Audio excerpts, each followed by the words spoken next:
సంగారెడ్డి జిల్లా సదాశివపేట పట్టణంలో private function హాల్లో ఎంఆర్ఎఫ్ కార్మికుల ఎన్నికల సందర్భంగా బీఎంఎస్ ఆధ్వర్యంలో కార్మికుల సమావేశం నిర్వహించారు.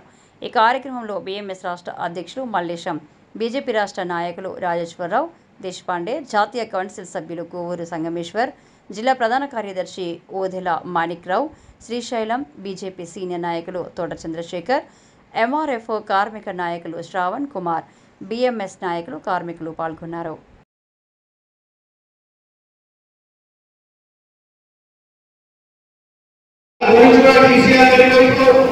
మరి మా దగ్గర పోయి మాట్లాడడం జరిగింది. మరి వాళ్ళ ఉద్యోగాలు ఇవ్వాలి, మన జీతం ఇవ్వాలని చెప్పేసి కూడా జీతం ఇప్పించడం జరిగింది. ముఖ్యంగా మరి ఈ సిఐటి వాళ్ళు కానీ కేటీఆర్ కావాలని చూసేది నేను చెప్పే అవసరం లేదు. ముఖ్యంగా అందు గురించి మనం అందరం బిఎంఎస్ గెలిపించుకోవాలి, మన కుటుంబాలను సంతోషించేటట్టు మనం అందరం ఇచ్చేయాలని చెప్పేసి కోరుకుంటూ ఈ అవకాశం వేదిక ముందున్న ఆర్థిక సోదరులందరికీ హృదయపూర్వక శుభాకాంక్షలు. ఎందుకంటే ఇంకా 20 తారీఖు జరగబోయే ఎన్నికల్లో ఈ భవిష్యత్తు గురించి ఆలోచించి ఉంటాయండి. ఎందుకంటే గతంలో కూడా ఒక యూనియన్ నాయకుడు ఏడాది వచ్చిండు పొలిటికల్ లీడర్ ఎక్కడ అడిస్తా ఉన్నాడు, నాకు ప్రభుత్వం ఉన్నది, నేను అది చేస్తా ఇది చేస్తా అని చెప్పి ఏం చేసిందో ప్రతి ఒక్కరికి తెలుసు. కాబట్టి ఆ ఓటు అనేది చాలా ముఖ్యమైనది, చాలా విలువైనది. ఏదైతే ప్రత్యేకంటే ఇప్పటి ఎంఆర్ఎఫ్ కార్యక్రమం గురించి నాకు కూడా కొంతవరకు తెలుసు. చాలా మంది కార్యక్రమం వాళ్ళు ఇప్పటి పరిస్థితిలో ఇప్పుడు వచ్చిన మేనేజ్మెంట్ అంటే ఎక్కడ ₹1 మిగులుతుంది ఫ్యాక్టరీకి, ఎక్కడ మేనేజ్మెంట్ లాభం చేయాలని ఉద్యోగులకు ఆలోచిస్తుంది తప్ప కార్మికులకు ఏమైతున్నది, కార్మిక శ్రమ ఎంత దోపిడీ చేస్తుందో పోయే శక్తి ఉన్నటువంటి ఈరోజు మల్లేశం కార్మికుల ప్రెసిడెంట్గా నిలబడుతుందంటే అది రేపు రాబోయే రోజుల్లో ఈ యొక్క ₹1,00,000 వరకు ఒక్కొక్క కార్మికుడికి మీరు కనుక రేపు ఆశీర్వదిస్తే ఖచ్చితంగా ₹1,00,000 వరకు బోనస్ పైసలు. ఎందుకంటే కోర్టులో అన్ని ఆర్గ్యుమెంట్స్ అయితేనే డిసిషన్ చేసే అధికారం జడ్జి దగ్గర ఉంది. ఖచ్చితంగా ₹1,00,000 వస్తాయి. యాజమాన్యం ఏం చెప్పింది కోర్టులో అంటే యూనియన్ లేదు, వాళ్ళు ఏం మాట్లాడుతున్నారు, యూనియన్ లేదు, బిఎంఎస్ యూనియన్ లేదు, చెల్లించాల్సిన పని లేదు అని చెప్పేసి తప్పించుకోవడానికి ప్రయత్నం చేస్తున్నటువంటి ఏదైతే యాజమాన్యానికి మెడలు వంచాలంటే భారతీయ మజ్దూర్ సంఘ్ ఈసారి చేయాల్సిన అవసరం ఉంది. మొత్తం 1600 మంది కార్మికులకు పనిచేసే ఏదైతే లాభం చేసే యూనియన్ ఏదైనా ఉందంటే భారతీయ మజ్దూర్ సంఘ్ అని చెప్పి తెలియజేస్తున్నాం. భారతీయ మజ్దూర్ సంఘం గెలిపిస్తే ఖచ్చితంగా, ఎందుకంటే వాడి యాజమాన్యం సంగతి మీ అందరూ తెలుసు. మొన్న ఏపీలో 400 వర్గాలను ఏదైతే డిఆర్డీఏ కింద వాళ్ళు తీసుకొస్తే ఇక్కడ బిఎండి నరసింహారెడ్డి కావచ్చు, భారతీయ జనతా పార్టీ నాయకులు మాణిక్రావు గారు, సంగన్న గారు, చిన్నపడే గారు, ప్రతి ఒక్కరూ కూడా అక్కడ మేము వెళ్ళి కలెక్టర్ దాకా ఆ ఇష్యూను ప్రతిభావం అందరం కూడా కలెక్టర్ దాకా ఆ రోజు శ్రవణ్ వచ్చారు, పార్టీ చాలా మంది వచ్చారు. మరి పోరాడి కలెక్టర్ దగ్గరికి వెళ్ళి ఆ యొక్క ఏదైతే 20,000 మినిమం వేజెస్ ఉందో నువ్వు ఈ ₹10,000 వాళ్ళకి ఇచ్చి పర్మనెంట్ చేస్తాను మోసం చేయకుండా కలెక్టర్ దగ్గర ఒప్పించి ఖచ్చితంగా ఒక్కొక్కరికి 3 నుంచి 4 లక్షలు వచ్చే విధంగా ఖచ్చితంగా చేయాలంటే కలెక్టర్ యాజమాన్యం చెప్పి మీరు చేయకపోతే ఖచ్చితంగా మిమ్మల్ని యాక్షన్ తీసుకుంటా అని చెప్పి చెప్తే ఏదో ఎన్నికల్లో జరిగేటువంటి ప్రక్రియ మనం కన్ఫ్యూజ్ చేసేటువంటి పరిస్థితి మనం లేవు. మన విషయం చాలా స్పష్టంగా చెప్తా ఉన్నాం. ఈ ఎన్నికల్లో చేసినటువంటి యూనియన్ ఎత్తున్నదో ఇది నాన్ అగ్రిమెంట్ పీరియడ్.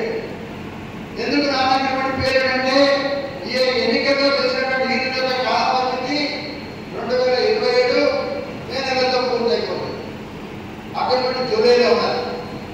లేదంటే 2 నెలల ముందు నోటీస్ ఇస్తా, చట్టంలో రాసలేదా అని అంటా ఉన్నారు. చట్టం ఏం రాసింది దాన్ని వక్రీకరించేస్తా ఉన్నారు. Industrial dispute act section 19 subsection 2 ఏం చెప్తుంది, ఏదైతే వేతన ఒప్పందం చేయడం జరుగుతుందో ఆ ఒప్పందాన్ని టర్మినేట్ చేసేటువంటి సెక్షన్ అది. అంటే వేతన ఒప్పందాన్ని టర్మినేట్ చేస్తున్నాను, మళ్ళీ కొత్త చాప్టర్ డిమాండ్ ఇస్తాం అని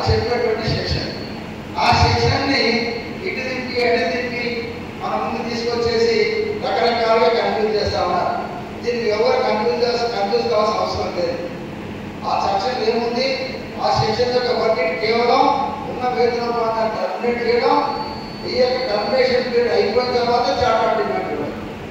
ఒకవేళ ఇదే కరెక్ట్ అయితే మరి సిఐటి నాయకత్వం మరి ఈ యొక్క పారిశ్రామిక వాడలో సంఘాన్ని జిల్లాలో కానీ రాష్ట్రంలో కానీ అగ్రిమెంట్ పీరియడ్ గతం కాకపోతే అగ్రిమెంట్ చేసి ఎక్కడ ఉంటే రేపు చూపించాలి వాళ్ళు. ఇగో మన చోట చేస్తామా లేదా ఎంఆర్ఎఫ్ ఎక్కడ జరిగితే చూపించాలా. ఎంఆర్ఎఫ్ ఎక్కడ జరిగితే సిఐటి నాయకత్వం కూడా చేసింది లేదు. ఏ యాజమాన్యానికి అగ్రిమెంట్ పీరియడ్ కాకపోతే చార్టర్ అగ్రిమెంట్ తీసుకొని అగ్రిమెంట్ చేస్తుందంటే ఇక మనం నమ్మించడానికి ఏదైనా ప్రయత్నం జరుగుతుందంటే అది వరకు నమ్ముతారా లేదా దాన్ని మనం అర్థం చేసుకోవాలి. కాబట్టి ఈ యొక్క గొడవను పక్కన పెడితే ఈరోజు పార్టీ మంత్రులతో మనం బలంగా చెప్తా ఉన్నాం. పార్లమెంట్ ద్వారా నాకంటే ముందు మాట్లాడే అందరూ కూడా చెప్పారు. పార్లమెంట్ ద్వారా ఏ చట్టం అయితే వచ్చిందో పేమెంట్ ఆఫ్ బోనస్ యాక్ట్ 1965 దాని ప్రకారం ఎంఆర్ఎఫ్ యాజమాన్యం మనకు బోనస్ ఇవ్వడం లేదు. మరి చట్ట ప్రకారం ఇవ్వాలా లేదా, ఇవ్వాల్సింది అనే విషయం మనకి కూడా తెలుసు. అదేవిధంగా మన యూనిట్ యొక్క అందరూ కూడా నైట్ షిఫ్ట్ కూడా డ్యూటీ నిర్వహించాల్సిన అవసరం ఉంది. కాబట్టి మనం చాలాసార్లు కలుస్తుంటా ఉంటా, ఎన్నికల సందర్భంగా విషయాలు మాట్లాడుకోవచ్చు. నేను ఎక్కువ సమయం తీసుకోకుండా కేవలం కొన్ని మాటల్లోనే నా యొక్క ఉపన్యాసాన్ని ముగిస్తాను. మీరందరూ కూడా సహకరించవలసిందిగా విజ్ఞప్తి చేస్తా ఉన్నాను. మిత్రులారా, రేపు ఈ నెల 28వ తేదీన మన ఎన్నికలు ఉన్నాయి. 28వ తేదీన జరిగే ఎన్నికల్లో రాబోయేటువంటి కాలానికి ఎంఆర్ఎఫ్ కార్మికుల యొక్క భవిష్యత్తును నిర్ణయం చేసేటువంటి ఎన్నికలు. ఈ 2 సంవత్సరాల కోసం జరిగేటువంటి ఎన్నికలు. మే 8న జరిగే ఎన్నికలు అంటే మన యొక్క కాల పరిమితి మే 2027 వరకు ఉంటుంది.